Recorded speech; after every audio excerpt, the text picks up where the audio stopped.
El daño cerebral adquirido es el resultado de una lesión súbita en el cerebro, cuyas causas más comunes son las enfermedades cerebrovasculares, traumatismos y otras causas de origen infeccioso.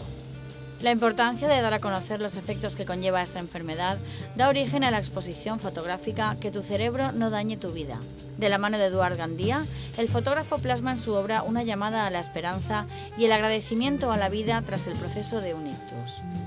El conseller de Sanidad, Manuel Llombart, ha visitado la muestra fotográfica en el Hospital La Fe de Valencia y ha resaltado el apoyo de instituciones y asociaciones como la Fundación Instituto Valenciano de Neurorehabilitación, que junto a los planes de atención que llevan a cabo los hospitales de la Comunitat Valenciana, han tratado a más de 300 pacientes durante el año pasado. Es un tema importantísimo pensar que 56.000 personas en la Comunidad Valenciana padecen un daño cerebral motivado por cualquier causa y que este año en las unidades de daño cerebral de la Generalitat Valenciana, en la Consejería de Sanidad, se han tratado a 340 personas que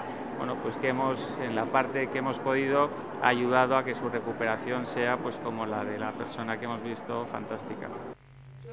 26 imágenes en blanco y negro que pretenden transmitir la idea de que un daño cerebral no supone el final de la vida, sino el principio de una nueva oportunidad para seguir viviendo.